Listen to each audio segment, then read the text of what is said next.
به نام خداوندی بخشنده مهربان. سلام علیکم و رحمت الله و برکاته. بیننده عزیز گرامی، برنامه نامه ها از ناحیه ها به اصلاح نت شماره 362 را امروز تقدیم نماییم.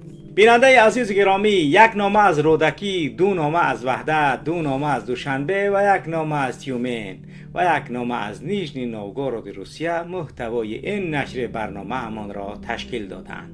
در نامه آمده از ناحیه رودکی سخن درباره حالت اسفبار خزانیدن خانه های مردم در شفت بازار کاروان می رود. مؤلف از آن می گوید که بعد نشر یک مطلب علاهیده که درباره بازار کاروان بود، رئیس این بازار بسیار هم عصبانی و خشمگین شده و در بین نزدیکان خود بعضی از سر و اسرار حالتی کوشانیدن خانه های مردم را نوشته است. نامه آمده از وحدت، بیننده گرامی، از آن میگوید که چگونه انوشیروان پسر رستم امام علی صاحب بازار خیری وحدت شده است و درآمد روزانه وی از این بازار از میلیون ها بالاتر است. مؤلف میگوید که نامش را در هم‌آوازی با یک نامه از برنامه‌های پیشینه ما درباره تصرف بازارها از طرف نزدیکان رحمانوف نوشته است و این ماجرای ضبط و تصرف بازار خیر شهر وحدت از طرف یکی از نبره‌های رئیس جمهور تاجیکستان و پسر حالا مکتب خان رستم امام علی، رئیس مجلس ملی تاجیکستان و رئیس شهر دوشنبه را نوشته است. در نامه دومی آمده از وحدت شکایت از فعالیت شعبه شناسنامه‌دهی پاسپورت نیستال می رود. این ساکن وحدت نوشته است که یک پاسپورت را 3 بار خراجات کرده گرفت، اما هر 3 بار هم برای وی شناسنامه اش را خطا پر کردند. بله بیننده عزیز گرامی، واقعا هم خیلی دردهای جالب و واقعا هم برای هر یک انسان هنگامی که این مصیبت هایی که این رژیم بر سری این ملت می آورد واقعا هم خیلی وزمین و خراب برای انسان وانمود می شود که چگونه اینها با این همه جنایت قادرند. در نامه دیگر آمده از دوشنبه، یک حادثه در این شب و روزها با موت تبدیل شده نوشته شده است. یک ساکن ازبک تبار از آن نوشته است که چگونه کارمندان مقامات او و اهل عائله‌اش را با یک بهتان غارت کرده چندین هزار سامانی اش را گرفتند. این نفر نوشته است که اگر وی پولی طلب کرده آنها را نمیداد، حالا در کنج زندان بود و اهل عائله‌اش به سرابان و به تامین کننده میماند و اکنون هم قرض میکند و هم برای گذرانی روزگار عائله‌اش در این ملک غریبی با هزاران عذاب و مشقت مهاجر پول کار کرده ایستاده است. از نیژنی نوگورود یک نفر سابق افسر یکی از مقامات‌های قدرتی تاجیکستان سری چرا اینقدر زود آباد کردن دنغره را افشا کرده است. از تیومن روسیه یک نفر مهاجر کاری درباره اس یتیموف رئیس کمیته دولتی امنیت ملی تاجیکستان نوشته و بعض سر و اسرار او را افشا کرده است. این نامه در قسمت آخر این نشر برنامه جای داده شده است. نامه اول ما در این نشر برنامه از رودکی است.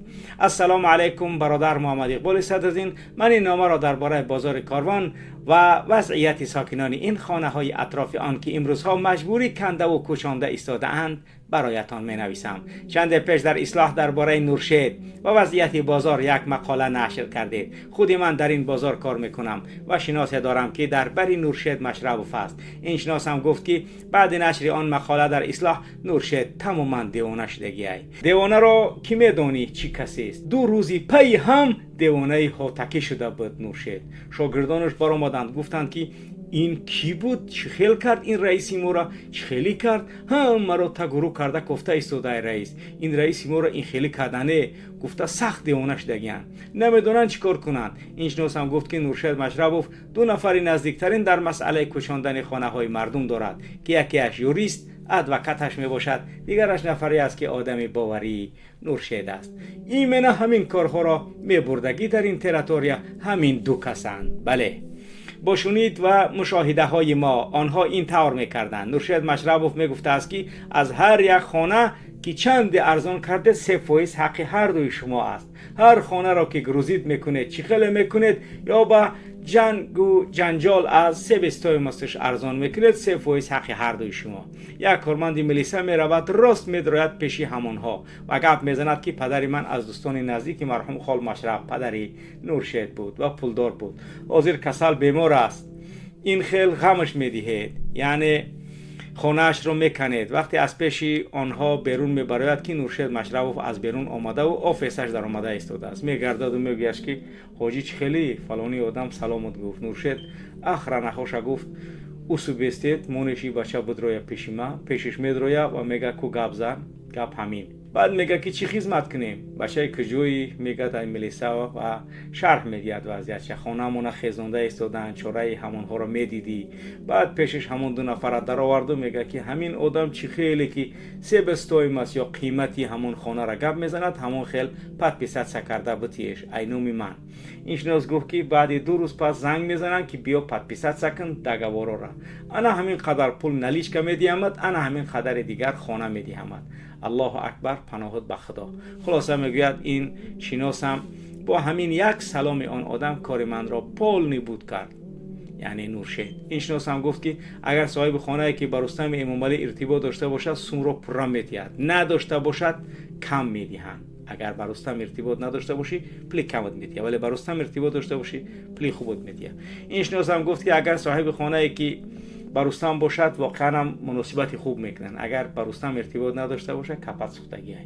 آن یوریست ادوکات اوید به میلیسه ها و عموما مقامات پروکراتورا و سود و امنیت مشغول است.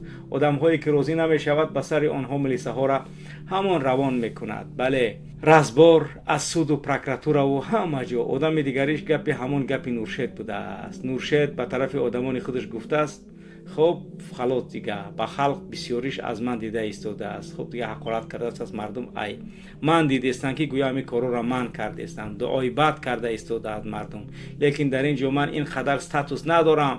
این پاتو همه چیزی من رو گرفتن، بازاری مرا یک برابرش رو گرفتن. از 100% 12%ش از منو تمام همین بازاره.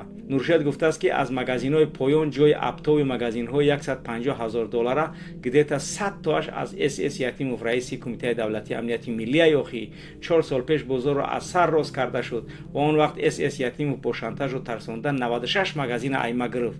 32% بازار کاروان در دست آزاده رحمان و از 12% در دست نورشید ماندگیش همش در دست شاه بچه رستمای. پول پد کنترل رستمای. آدم‌هایی هستند که کلان‌ها گنرال‌ها که تا 500-600 هزار دلار جبران خانه و حوله هایشان را از نورشید مشربوف گرفتن. روی خط آن نفران در دست ما هست. حالا مورد آموزش قرار دارند. در برنامه‌های بعدی همه‌اش را خواهیم نوشت. اما باز آدم‌هایی هستند که تماما ضرر دیده ایستادند، چون که نهایت پول کم برایشان داده ایستاده است نورشید. خب دیگر مردم باید بفهمند که وضعیت نورشید به همین شکل بوده است. اکنون گذاشتیم به نامه‌ای که از وحدت رسید. السلام علیکم برادر محمد اقبال، از شوینگران وحدت برایتان می‌نویسم. در یکی از برنامه‌های نامه‌ها از ناحیه‌ها درباره ضبط و تصرف بازارهای کشور از طرف رحمان و دامادها و دخترها و بچه‌اش نوشته بودید. در مرکز شهر وحدت یک بازار عمل می‌کرد با نام خیر که آن به خیرف‌ها تعلق داشت. از آن خیر خودبودین صاحب کار و رهبر دسته فوتبال خیر شهر وحدت بود و صدها نفر صاحب کار و دیگر کارمندان در آن کار میکردند. این بازار را هم 2 سال پیش به انوشیروان پسر رستم گرفتند و دادند. انوشیروان نبره امامعلی رحمانوف پسر رستم است که حالا طلبه مکتب می باشد. بعد گرفتن بازار صاحب کارها صاحبان نقطه های تجارتی و دکان های درون بازار را مجبور کردند که بیکنند و از نو سازند. چقدر جایهای سودا را کندند و از نو تاشکه ها را از صاحب نو آن خریده خودشان با پول خودشان ساختند. قطب‌الدین خیرزاده رئیس این بازار، برادر دولتبک خیرزاده معاون سابق رئیس آژانسی مالیوی و مبارزه با فساد تاجیکستان بود. دستگیر شد. اگر در یادتون باشد چقدر شومیخه بود. 10 سال زندان شد و بعد 2 سال عفو شد و با آزادی برآمد. در خاطر داشته باشد در تلویزیون هم عملیات بازداشت گنرال دولتبک خیرزاده را نشان داده بودند که از زیر پل خانه‌اش 30 میلیون دلار یافته مصادره کرده بودند. بعد بازداشت این گنرال پسرش فیروز خیرزاده را نیز از وظیفه یاردمچی دادستان ناحیه باباجان غفورov برکنار کردند. من چرا این حالت‌های گذشته را نوشتم؟ ببینید که یک نفر را رحمانوف و عائله‌اش چگونه میشکنند و مال و ملکش را روی راست بدون شرم و حیا کشیده میگیرند، قاق و خشک میکنند. بعد آن که بازار را از دستی برادران خیرزاده ها گرفتند، انوشیروان نبره جناب گرفت همو را کمانده فوتبال خیر هم از بین رفت. دیدید بیننده گرامی چگونه این عائله مردم میشکنند. در حقیقت چندین بازارهای منطقه های گوناگون را این اولاد گشنه کشیده گرفت و حتی صاحبان آنها را به زندان انداخت. مثال روشن آن بازار اینام در شهر توس است که چند سال پیش محبی دادر عروسی رحمانوف خوب نامرد باشم و زنده باشم دیاتون باشد اگر همتون دیدگی است کشیده گرفتش و در همانجا گفته بود که نامرد باشم و زنده باشم گفت و این لقبش شد، همان که تا حالا ما هم محبی نامرد باشم و زنده باشم همیشه او را با چنین نام یاد میکنیم. من نامرد باشم زنده باشم، همین نامرد باشم زنده باشم، زنده باشم. حسن اسدالله زاده دادر عروس دیگر رحمانوف بازار پنجشنبه شهر خوجند را تصرف کرد. این عائله کسی فقط جایهای تیار را میگیرند و خودشان یگان چیز را از پول خودشان نساختند و نمیسازند چون که آبادکار نیستند. مساحت بازار خیر بیش از 10 هکتار زمین است. در این بازار هم لباس، هم خوراک و هم مسائل ساختمانی سودا میکنند. تخمینا 7000 مغازین دارد.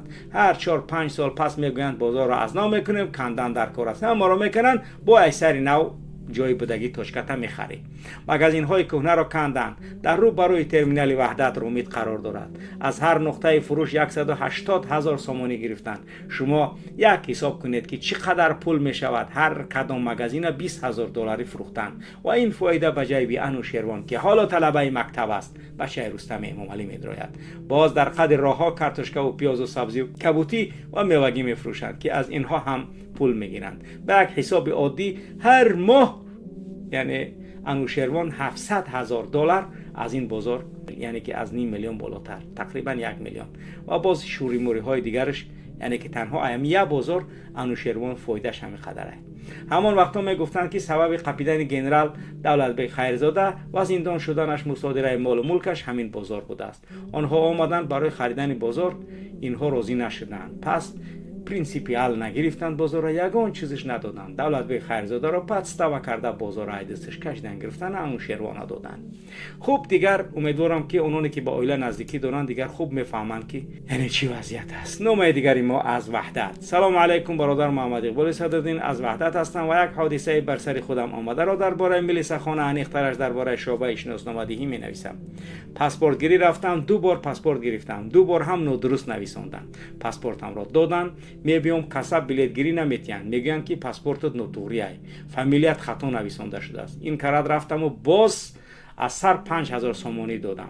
در 3 روز آماده کرده داد. گفتم در کجا این امضا کنم؟ گفتم در روی رسم، در روی صورت امضا کردم و با ایرپورت اومدم. در فرودگاه همین قدر زدن که تو چرا پاسپورت تأخیر کردی؟ گفته انا همین حادثه از سری من گذشت. واقعا خیلی دهشت است ببینید که چگونه مردم به کدام حالت آوردن. نامه دیگری ما از دوشنبه. السلام علیکم برادر داملا، مبارز راه حق محمد اقبال صدرالدین. الله مهربان این رحمانوی علیه لعنه را هر چیز زودتر سرنگون سازد و مردم تاجیک را از چنگالش نجات دهد.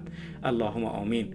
برادر عزیز، این حکایت را پارسال از یک رفیقم شنیده بودم. باز عیناً همین حالت به یک جن خودم روی داد. این جنم در روسیه کار میکرد. توسط کارت بانکی به کدام از نزدیکانش به خارجه پول میگذراند. این کار را چند مرتبه میکند. و تاجیکستان رفته می آمد، کار میکرد، اما یک روز آدمان خانه اشان را به ششم عدل دعوت میکنند و آنها میروند. آنها از داخل زنگ میزنند که تو برای کدام گروه مخالف پول گذرانده، بخیز بیا عفوت میکنیم، نباشد خانگیات را محکم میکنیم میگویند. خانگی‌ها از جمله یک برادر و عائله‌اش هم گفتند که خیز بیا. فتیش یک بچه جوان از ناحیه فرخار بود است. گفت که یک ویدیو کن، پرتو دیگر کردورت نمیشیم. بعضی خانه امون هم همین گپ رو گفتند. آنها هم از من خواستن یک نوار کرده فرستم.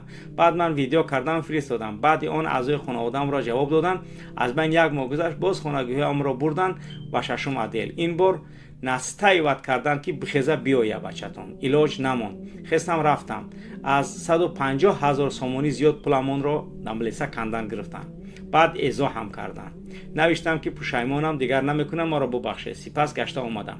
براستی خودم کسلیم، زنم هم بیمار است، در و خانه ندارم. خرج کرده از 150,000 سومانی زیاد داده بازگشتم آمدم بر روسیه خرج کنی. از بین یک ماه گذشت، یعنی باز خانگی‌هایمان را امنیت بردند و غمشون دادند. نمیدونم چند سومشون را گرفتند و سرشون دادند. حتی تا با خانه خسر خشتمانم رفتند. زن و فرزندانم در خانه آشش میستند. از بیدر و خانگیم تا کرته زنم را گرفتند تا تلفنش رو پاورک کردن، کارت زنم رو گرفتند و بردنش به امنیت. با همین تین شد. ولی باز زنگ زدم مرا پرسیدند، گفتند که این آدم در کجا است؟ نشالنیک علی شده، باید ما این آدم رو ببینیم که دلش ببرماده یک با پول کندنی انده و خیلی وظیفه شونه. یعنی ازاحش همیه برادر فهمیده، یعنی میبرن 150-200 هزار تا میکنن، نشالنیکی واسید بو میان ایسر باید با پول بکنن. خانگی گفتنشون که بچه عدل آوردن ازاش کردن، رویش کرد و خیلی همه تین شد و کار بعدی همین با تین شد. برادر من نماینده اقلیت های ملی در تاجیکستانم. مرا خریب ستیه تروریست زده میشنوندن. من تا حال خرج کنده ایستادم. مرا بسیار اگاورید کردند که با آنها همکاری کنم. از روسیه شهری که هستم معلومات درباره بچه های سومدار و نمازخوان و ریشدار و آنهایی که زید رحمانوف گپ میزنند با آنها معلوماتی هم. تلفنم را تمام چیزهای درونش را در خودشون پیوست کرده بودند. انا حالا یک تلفن نو گرفتم و زود با شما در تماس شدم و این نامه را نوشتم. خداوند تستر ما و شما را پیروز گرداند. سلامت باشید. خب امیدوارم برادرایی که در مسئله ازاح همیشه میپرسن بفهمن که انا مین از وضعیتشون. یعنی ازاح یگان نمود خیل فرقیت ندارد. میقپن میبرن پلت میکنن با نشالنیکی وضع میشه با پلکنی ایسر، یعنی گوجوشتون میکنن اینا. نامه دیگری ما از نیژنی نوگوراد. سلام علیکم برادر محمد اقبال. من همه برنامه‌های شما را نباشد هم بیشتر آن را تماشا میکنم. از سال 2012 در روسیه هستم. پیشتر در یک نهاد قدرتی کار میکردم در تاجیکستان. در سال 2014 یک امنیتی شناس از روسیه را قاپیده بودند، سود نکردند و جوابش داده بودند. پول را کروپ ندادگی بود. این برادر را رفیقانش که در اخرانه پرزیدنت کار میکردند همونو میبرورند و روسیه میگریزوننش. در پیش ما در سرویکا کار میکرد. من در پیشش همه را حقارت کردم، گروه 24 هینیت و دیگر مخالفا رو. حالا اون سالها رستم میری شهر نبود. همین امنیتی همون وقت گفته بود که رستم رئیس شهر میارند، پول شهر آباد میکنه، دنغره را خودش آباد میکنه برای زمان پنسیاش. حاضر میبینیم که گپی اون آدم برآمده ایستاده است. برای اون که دنغره را به حد آباد کرده ایستاده است، گفته است با مراد میریم پنسیا را در دنغره میگذرانیم. رستم شهر را برای پرزیدنت شویش پول نی آباد میکرده است. این گپ سال 2016 گفته بود. اون صحیرا بعدی که دو کس از نزدیک شناس شدیم گفت که با وضعیت که قپیدن همسینفام سپاساتم کردن، گریختم روسیه آمدن. واقعا هم ببینید بینندگان گرامی که این پروژه رحمانوف کهنه. خب نامه دیگری ما از تیومن. السلام علیکم برادر محمد اقبال. از شهر تیومن روسیه مخصوص برای نامه ها از ناحیه ها می نویسم. از جوره هم معلومات رسید که دوست امنیتیش گفته است اس یتیموف بعد در اسرائیل استن موندن مدت در خانهش، بعد در گرمانیا کرسی طبابتش را گرفته آمده است. حالا سلامتیش خوب و کار و فعالیتش را در ماه اپریل سر کرده است، ولی در جلسه ها اشتراک نکرده ایستاده است. اما هنوز هم همان ویلیانی پیشینه‌اش پابرجاست یتیموف. در بین بچه‌های امنیت با حسد و طنز این گپ چرخ میزند که با تشبث و راهنمایی معلم پیشوا نهمی مای مسکو نرفت و خیتوی پرید و بین هم امنیتی ها میخندند، چون که بچه ها میدونند یتیموف اویغور تبار قبیلهش خیتویی شده و با منفیت خیتوی کار کرده ایستاده است. با قریبی 9 سال هاست که با خیتوی چسباندگی است. با واسطه پسرش واریس که در خیتوی تحصیل کرده و بیزنس دارد علاقه را خوب براه ماندگی است. برای روزی سیاه زپسنای ایرودرومش را یتیموف معین کردگی است. خلاصه کلام ابو جهل مردنی نیست. پول که دارد و شرایط هم کار کرده ایستاده است، هم طبابت و استراحت. من نزدیکی به استراحتگاهی چهارچمن که در دروازه است رفته استراحت کرده یتیموف آمد.